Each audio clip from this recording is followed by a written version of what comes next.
Delta Force. The name alone makes people lower their voice slightly, like they're worried someone's listening. And you know what? Someone probably is. Officially known as the 1st Special Forces Operational Detachment Delta, a name so boring it has to be a cover, Delta Force is the U.S. Army's Tier 1 counterterrorism unit. Founded in 1977 by Colonel Charlie Beckwith, who was so inspired by the British SAS that he basically said, "I want one of those, but louder and with more funding." Delta operates in extreme secrecy. The Pentagon technically doesn't acknowledge their existence for years at a time. Their soldiers don't wear uniforms with unit patches. They often have long hair, civilian clothes, and general beard situations that make them look less like commandos and more like a guy who's really into acoustic guitar. Don't be fooled. Their missions include hostage rescue, direct action raids, and counterterrorism at the highest level. They train for years just to enter the unit. The selection process alone is infamous. Weeks of sleep deprivation, brutal land navigation, carrying absurd amounts of weight over impossible distances, and psychological pressure designed to make you quit. Most people do. The ones who don't become Delta operators. They've been involved in operations you've heard of, and many more you haven't. Mogadishu in 1993. Hunting high-value targets in Iraq. Things that simply don't make the news because Delta prefers it that way. Delta Force doesn't want you to know about Delta Force. And somehow, that's exactly what makes everyone so obsessed with Delta Force. SEAL Team 6, or if you want to be precise, and they very much want you not to be, the Naval Special Warfare Development Group, also known as DevGRU. Here's a fun fact. When the Navy created SEAL Team 6 in 1980, there were only 2 SEAL teams at the time. Commander Richard Marcinko named it 6 specifically to confuse Soviet intelligence into thinking there were more teams than actually existed. A lie so effective that the name stuck forever even after the fake teams were invented for real. Incredible. DevGRU is the Navy's equivalent to Delta Force, a Tier 1 special missions unit focused on the most sensitive, most dangerous, and most heavily classified operations the United States conducts anywhere on Earth. You know them because on May 2, 2011, they're the ones who raided a compound in Abbottabad, Pakistan, and ended a decade-long manhunt. That operation, Operation Neptune Spear, is possibly the most famous special operations mission in American history. 23 SEALs inserted by helicopter into a hostile compound in the dark, in a foreign country, without that country knowing they were coming. They were in and out in under 40 minutes. By the time anyone outside the loop knew what had happened, the team was already gone. DevGRU operators are some of the most skilled human beings alive. They specialize in maritime counter-terrorism, which sounds cool because it is cool. Boarding ships at sea, diving into harbors in the dark, flying across the world on almost no notice to do unspeakable things to people who absolutely deserve it. The existence of SEAL Team 6 is officially acknowledged. The actual details of what they do? Officially, not so much. Navy SEALs, the most famous special operations brand in the world. The ones with the books, the ones with the podcasts, the ones who wake up at 4:30 a.m. and need you to know about it. Let's be clear, regular Navy SEALs, not DevGRU, not the guys we just talked about, are already extraordinary.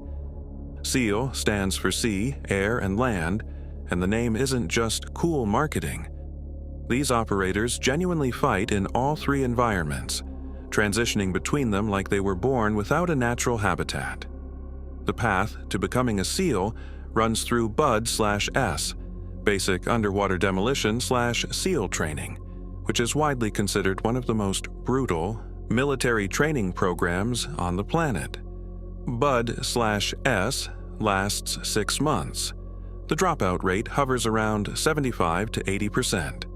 And the crown jewel of misery within BUD/S? Hell Week. 5.5 days of continuous operations on less than 4 hours of sleep total. running in freezing surf zones, carrying inflatable boats over your head, being cold, wet, sandy, and exhausted, while instructors calmly drink coffee and watch you suffer. And that's just to earn the right to continue training. SEALs conduct direct action raids, special reconnaissance, counterterrorism, foreign internal defense, and a range of clandestine operations across every theater of conflict. They've been in Afghanistan, Iraq, Somalia, the Philippines, and dozens of places whose names will never appear on a deployment patch. They are also, statistically, more likely than anyone else in the military to write a best-selling memoir, which is both impressive and slightly predictable at this point. 75th Ranger Regiment. Rangers lead the way. That's their motto, and they mean it with the kind of intensity that should make you stand a bit straighter. The Rangers are the U.S. Army's premier raid force, fast, hard, disciplined, and trained to strike anywhere in the world within 18 hours of being notified. That's not a slogan, that's a literal operational requirement built into their mission profile. While you're still deciding what to have for breakfast, a Ranger battalion can be wheels up, cross an ocean, and be kicking down a door. The regiment consists of 3 active duty battalions plus a regimental special troops battalion, each one permanently on a rotating alert cycle. This means at any given moment, a portion of the regiment is packed, ready, and waiting for a phone call that could send them to places that don't make it onto the evening news. Ranger School, not to be confused with being an actual ranger in the regiment, is its own legendary institution. It's a 62-day course that strips soldiers down to their absolute limits of sleep deprivation and caloric deficit, then expects them to lead. Many elite soldiers from all branches go through Ranger School without ever joining the regiment. It's that respected. The actual 75th Regiment takes this even further. Every Ranger earns the right to wear that tan beret through a selection and assessment process on top of whatever other training they've already done. These are professional raiders, men who have mastered airborne operations, air assault, direct action, and urban warfare with a level of repetition and precision that borders on obsessive. In short, if a building needs to be taken right now, these are your guys. Green Berets, the quiet professionals, the ones who will learn your language, drink your local beverage, and spend months building your village's trust, and then quietly help your village destroy an insurgent network. With smiles. Officially, they're U.S. Army Special Forces. The green beret they wear, authorized by John F. Kennedy in 1961, who called them a symbol of excellence, a badge of courage, a mark of distinction, became so iconic that the hat became the name. Here's what separates Green Berets from almost every other force on this list. Their primary mission isn't always direct combat. It's foreign internal defense and unconventional warfare, meaning their job is often to go into a country, find local forces or resistance fighters and train them, advise them, equip them, and work alongside them to achieve a strategic objective. They are force multipliers. One 12-man Operational Detachment Alpha, an ODA or A-team, can effectively multiply into hundreds of capable fighters when they do their job right. Every Green Beret is a specialist. Each ODA contains 2 officers and 10 non-commissioned officers, each trained in one of 5 specialties: weapons, engineering, medical, communications, or operations. And here's the kicker. They're all cross-trained. The medic can shoot. The weapons sergeant can do field medicine. Everyone can do a little of everything. They also have to learn a foreign language. Mandatory. Because how are you going to build trust with a community if you need a translator for every conversation? Green Berets are patient in a way that other special operations forces aren't always required to be. They play the long game. And the long game, historically, is how wars are actually won. Marine Raiders. If the Green Berets are the patient chess players of special operations, the Marine Raiders are the guys who flip the board, win the fight, and then very politely help you set it back up again. The United States Marine Corps Forces Special Operations Command, MARSOC, was formally activated in 2006, making it one of the younger members of the Special Operations community. But don't mistake young for inexperienced. The Raiders draw from the most competitive Marines in the Corps, and their lineage traces back to the original Marine Raider battalions of World War II, the ones who conducted some of the most audacious amphibious raids in the Pacific Theater. MARSOC's core unit is the Marine Special Operations Team, or MSOT, a 15-man element that mirrors the structure and capability of Army Special Forces, ODAs. Raiders conduct direct action, special reconnaissance, counterterrorism, and foreign internal defense. They work alongside partner forces in some of the world's most difficult operating environments. What makes the Raiders distinct is what they bring from their Marine DNA, a hardened expeditionary mindset. Marines are built around the idea of operating from the sea, deploying rapidly and fighting in austere conditions with minimal logistical support. Plug that cultural baseline into a special operations framework and you get something genuinely formidable. The selection process for MARSOC, the individual training course, is predictably brutal. The washout rate is high.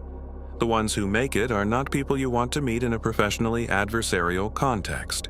The Raiders are proof that the Marine Corps, which already thought it was elite, can be made even more elite. The Corps, for what it's worth, agrees. Para-rescuemen, or PJs. The Air Force's answer to the question, what if your combat medic could also skydive, dive underwater, and navigate terrain that most people would look at and simply go home? PJs are special operations personnel whose primary mission is personnel recovery, finding and rescuing isolated, injured, or captured military personnel in hostile environments. Their motto is, that others may live. It is not a marketing slogan. These people will insert into active combat zones to pull out a downed pilot, a wounded soldier, or anyone else the military has a responsibility to bring home. The training pipeline to become a PJ is one of the longest in the entire U.S. military. It spans roughly 2 years and includes the Special Operations Combat Medic course, Military Freefall School, Combat Dive School, Survival School, and more. By the time a PJ earns the right to wear the maroon beret, they are a qualified paramedic, a combat diver, a parachutist, and a trained small unit operator capable of defending themselves and their patients in a firefight. They deploy with Special Operations Task Forces, fly on combat search and rescue missions with the elite Night Stalkers and regular Air Force rescue squadrons, and have saved lives in every major U.S. conflict since the Vietnam War. The PJ community is small, deliberately so. There aren't many people in the world capable of meeting every standard required. The ones who do tend to be walking, breathing arguments for the upper limit of what a human being can learn and endure. When everything has gone wrong and someone needs to be brought home, PJs are the ones who go get them. Night Stalkers, 161st Special Operations Aviation Regiment. The people who fly Delta Force and SEAL Team 6 to the things that don't make the news. If special operations is a team sport, and it absolutely is, then the Night Stalkers are the ones who get everyone to the game. At night. At ultra-low altitude. In weather conditions that would ground most other aviation assets. With a precision that has to be experienced to be believed. The 160th was born from failure. After the disastrous 1980 Operation Eagle Claw, the failed attempt to rescue American hostages in Iran, which ended with helicopters colliding in the desert, the Army recognized it needed dedicated aviation units trained specifically for special operations missions. The Night Stalkers were the answer. Their motto, Night Stalkers don't quit. Their reputation, earned. They fly AH/MH-6 Little Birds, the MH-60 Blackhawk variants, and MH-47 Chinook variants, all heavily modified with advanced avionics, terrain-following radar, and weapon systems that turn them into something between a helicopter and a surgical instrument. Night Stalker pilots train for thousands of hours before they're considered mission-ready. They fly with night vision goggles at speeds and altitudes that would give most commercial pilots a medical episode. They practice specific insertion and extraction techniques so repeatedly that by the time they do it for real, it's muscle memory. The raid on bin Laden's compound used Night Stalker helicopters. The Black Hawk Down battle in Mogadishu involved Night Stalker crews. For 30 years, if a Tier 1 operation went somewhere by air, Night Stalkers took it there. They are not famous. They prefer it that way.